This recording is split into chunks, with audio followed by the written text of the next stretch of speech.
வணக்கம் மக்களே. இன்னைக்கு ஆடி 18 எல்லாரும் அவங்க குலதெய்வ கோவிலுக்கு போயிருப்பீங்க. ஆமாம் மக்களே, இன்னைக்கு நாமளும் நம்மளோட குலதெய்வ கோவிலுக்கு தான் வந்திருக்கோம். இந்த கோவில் சரியா எங்க இருக்குன்னா நம்ம கரூர் மாவட்டத்தில் பாளையம் பக்கத்தில் தேவர்மலை அப்படிங்கிற ஒரு ஊரில் தான் மக்களே நம்மளோட குலதெய்வ கோவில் இருக்கு. உங்களுக்கு தேவர்மலையில் உங்களுக்கு தெரியும் கதிர் நரசிங்க பெருமாள் கோவில் இருக்கும். அந்த கோவிலுக்கு பின்புறத்தில் தான் நம்மளோட குலதெய்வ கோவில் இருக்கு. இப்போ நீங்கள் பார்த்துட்டு இருக்கிறது வந்து பட்டவன் கோவில் மக்களே. எங்களோட குலதெய்வ கோவில் எல்லாமே ஒரே இடத்துல தான் மக்கள் இருக்குது. கதிர் நரசிங்க பெருமாளும் எங்களோட குலதெய்வ கோவில் தான், மாசி பெரியண்ணனும் எங்களோட குலதெய்வ கோவில் தான். இது வந்து நம்மளோட முன்னோர்கள். இப்போ நீங்கள் பார்த்துட்டு இருக்க எல்லாமே வந்து நடுகள் வழிபாடு மக்களே. இப்போ நீங்கள் பார்த்துருக்கீங்க அதுதான் பெரியசாமி கோவில், மாசி பெரியண்ணன் கோவில். அப்படியே அங்கே பார்க்குறீங்களே அது வந்து கதிர் நரசிங்க பெருமாள் கோவில். இந்த ரெண்டுமே நம்மளோட குலதெய்வ கோவில் தான். சரி வாங்க நம்ம உள்ளே போவோமா கோயிலுக்குள்ளே.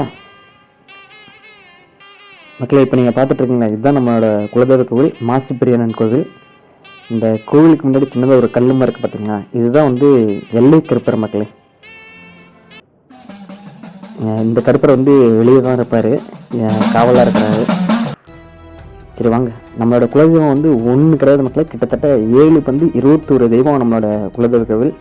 இது வந்து காட்டுக்கோவில்னு சொல்லுவோம். நம்ம உள்ள வந்து நிறையா சாமி இருக்கு மக்களே, கிட்டத்தட்ட ஒரு 21 சாமி இருக்க உள்ள. அப்படியே ஒவ்வொன்றா உங்களுக்கு காட்டுறேன் பாருங்களேன்.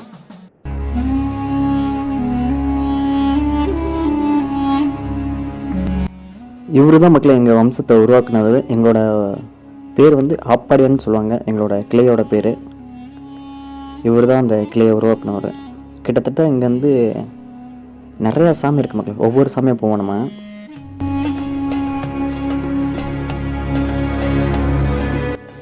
இப்போ நீங்கள் பார்த்துட்டு இருக்க சாமி வந்து மதுரை வீரன்.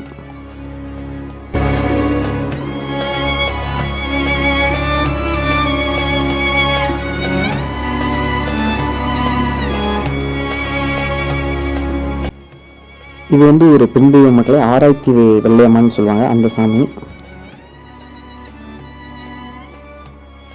இங்கே இருக்கிறது வந்து பெரியாண்டவர் மக்களே. கிட்டத்தட்ட நான் சொன்ன நிறைய சாமிகள் இருக்கும். இது பார்க்குறீங்களா இது வந்து பிணமினி பேச்சு சரட்சி அம்மன் சொல்லுவாங்க. அதாவது 3 பெண் தெய்வங்கள். இது மீனாட்சி அம்மன்.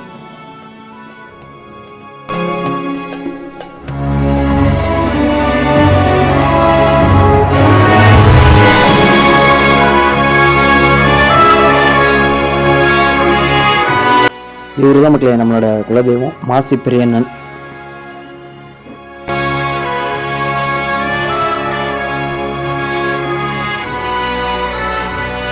இதே இடத்துல வந்து மாசி கருப்பர் இருக்கார் மக்களே. 2 கை தெரியுது பார்த்தீங்களா, ஒன்று மாசி பெரியண்ணன், இன்னொன்று வந்து மாசி கருப்பர். அப்படியே நீங்கள் இந்த சைடு வந்தீங்கன்னா அன்ன காமாட்சி அம்மன்.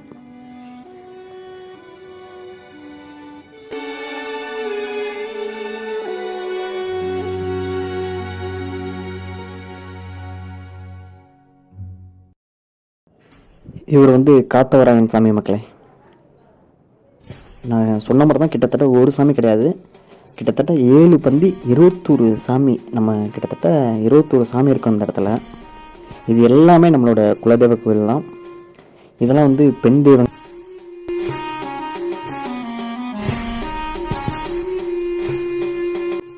இப்போ நீங்கள் பார்த்துட்டு இருக்கிறது வந்து சீலக்காரி அம்மன், அதாவது நம்ம புடவைக்காரின்னு சொல்லுவாங்களே அந்த அம்மன்.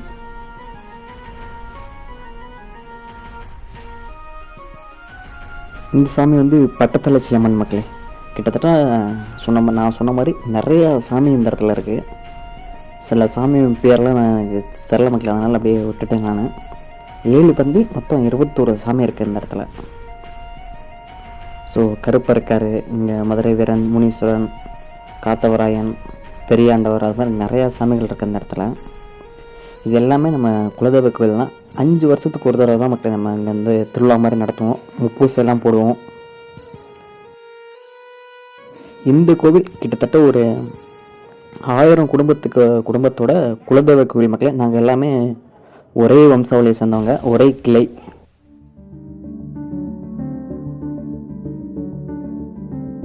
எங்களோட கிளை பேர் வந்து ஆப்பாடியான்னு சொல்லுவாங்க மக்களே. அதாவது 87 ஊர் ஆப்பாடியான். இந்த சாமி கும்பிட்றவங்க கிட்டத்தட்ட 87 ஊரில் இருக்காங்க. அதில் 7 ஊர் வந்து மெயின் மக்கள். 7 ஊர்க்காரங்க தான் வந்து பூசாரி பெரியதனம் எல்லாமே 7 ஊர்க்காரங்க தான்.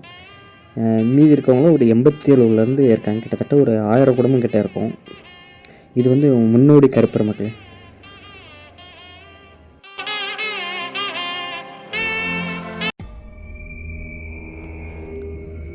இந்த திருவிழா கொஞ்சம் வித்தியாசமாக இருக்கு மக்களே. அதாவது பழமை மரமாக இந்த நம்ம திருவிழா மாதிரி போடுவோம்.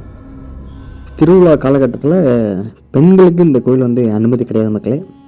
ஆண்கள் மட்டும்தான் இருப்போம். ஆண்கள் வந்து சட்டை அணிய மாட்டோம் இந்த கோவிலில். சட்டை இல்லாமல் தான் பூஜை முப்பூசை எல்லாமே நடக்கும் மக்களே. இப்போ பிரச்சனை இல்லை, இந்த திருவிழா டைம் இல்லை. இன்றைக்கி ஆடி 18. ஸோ கோயிலை கூட சொல்லிட்டு நம்ம வந்துட்டோம். ஆனால் திருவிழா டைமில் கொஞ்சம் வித்தியாசமாகவே திருவிழாலாம் நடக்கும். அந்த பன்றிலாம் அறுத்து அது ஒரு பூஜை மாதிரி போடுவாங்க மக்களே. பன்றி பூஜை போடுவாங்க. அதெல்லாம் சூப்பராகவே இருக்கும்.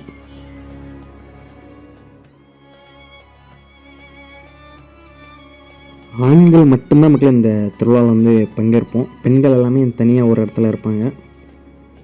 இங்கே முப்பூசி போட்டு ஆண்கள் மட்டுமே சாப்பிடுவோம். மீதி இருந்தால் அதை நாங்கள் குழியிலே புதைச்சிருவாங்க. இதுதான் நம்மளோட குலதெய்வ கோவில். மாசி பெரியண்ணன் தான் மக்கள் நம்மளோட குலதெய்வம். அங்கே நீங்கள் பார்த்துட்டு இருக்க வந்து கதை நரசிங்க பெருமாள், அதுவும் நம்மளோட குலதெய்வம் தான். நான் முன்னாடியே சொன்ன மாதிரி எங்கள் கிளைக்கு வந்து ஒரு குலதெய்வம் கிடையாது. கிட்டத்தட்ட 7 பந்தி 21 தெய்வமும் எங்களோட குலதெய்வம் தான். ஒரு கூட்டு தெய்வம்னு வச்சுக்கோங்களேன். நாங்கள் பந்தி வச்சு தான் சாமி வழிபடுவோம். நீங்கள் அப்படியே இந்த கோயிலுக்கு பின்னாடி வந்தீங்கன்னா இங்கே வந்து தேவர்மலையோட தீர்த்த தொட்டி இருக்கு மக்கள். ஆகாய தீர்த்த தொட்டி இருக்குது. நம்ம அந்த தீர்த்த தொட்டிக்கு தான் வந்திருக்கோம். இங்கேருந்து தான் மக்கள் நம்ம சாமி அழைக்கிறது, கரகம் பழிக்கிறது எல்லாமே நம்ம இங்கேருந்து தான் பண்ணுவோம். எங்கள் ஊரில் திருவிழா வந்தால் கூட நாங்கள் இங்கேருந்து தான் தீர்த்து எடுத்துகிட்டு போவோம்.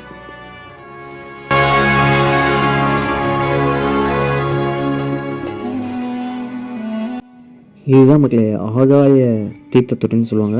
நரசிங்க பெருமாள் இருக்கார்ல, அந்த கோவிலுக்கு தீர்த்தம் இங்கேருந்து எடுக்கிறாங்க. உங்களுக்கு தீர்த்த தொட்டியை காட்டுறேன் பாருங்களேன். அது ஒரு கிணறு ரொம்ப இருக்குது மக்களே.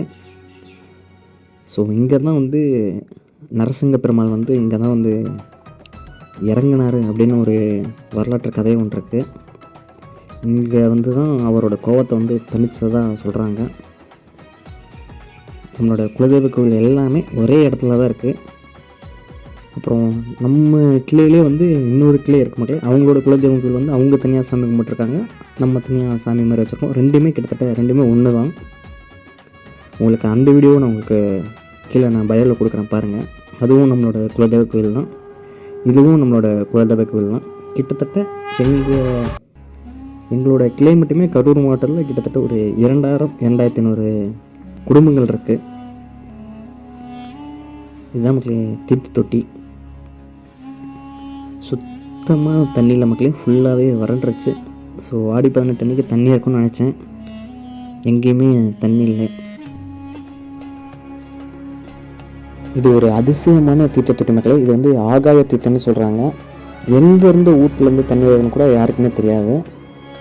எப்போதுமே தண்ணி இருந்துக்கிட்டே இருக்கும். இந்த வருஷம்தான் மக்களே தண்ணி கொஞ்சம் வத்திருச்சு. அது இல்லாமல் இங்கே இருக்க கல் மேலே நீங்கள் கல் வச்சு தேய்ச்சிங்கன்னா அது திருநீர் மாதிரி வரும். அது பக்கத்தில் ஒரு பாம்பாளம்மன் கோவில் இருக்குது. உங்கள் ஆள் அதையும் காட்டுறேன். இதுதான் மக்களே பாம்பாளம்மன் விநாயகர் முருகன் கோவில். இதுவும் ரொம்ப பழமையான கோவில் தான் மக்களே. இது முன்னாடி ஒரு மண்டபமாக இருந்துச்சு. அதுக்கப்புறம் இங்கே பாம்பாளம்மன் விநாயகர் அந்த மாதிரி சிலையெல்லாம் வச்சு இதை ஒரு கோயிலாகவே மாற்றிட்டாங்க. இதுக்கு நிறைய பேத்துக்கு தெரியும். நம்ம தேவர்மலை கதை நரசிங்க பெருமாள் கோயிலை பற்றி நீங்கள் கேள்விப்பட்டிருப்பீங்க, வந்திருப்பீங்க. அதுக்கு பின்னாடி நம்மளோட குலதெய்வ கோவில் மாசி பெரியண்ணன் கோவில் இருக்குது. அதுக்கும் பின்னாடி இப்படி ஒரு தீர்த்த தொட்டி இருக்குன்னு யாருக்குமே தெரியாது. நீங்கள் கோவிலுக்கு எப்படி போகணும், இங்கே வந்து தீர்த்த தொட்டிக்கு வந்துட்டு குளிச்சுட்டு தான் நம்ம கோவிலுக்கே போவோம். சரி மக்களே, நம்ம குலதெய்வ கோவிலை நான் உங்களுக்கு ஃபுல்லாக காட்டியிருக்கேன்னு நினைக்கிறேன். நம்ம கதை நரசிங்க பெருமாளும் நம்மளோட குலதெய்வம் தான். அந்த பிளாக்ஸ் வந்து உங்களுக்கு தனியாக வரும் மக்களே. இன்னொரு நாள் உங்களுக்கு கண்டிப்பாக நான் வீடியோவை எடுத்து பதிவு பண்ணுறேன். சரி மக்களே, நம்ம கிளம்ப வேண்டிய நேரம் வந்துச்சு. இன்னொரு வீடியோ உங்களை நான் சந்திக்கிறேன்.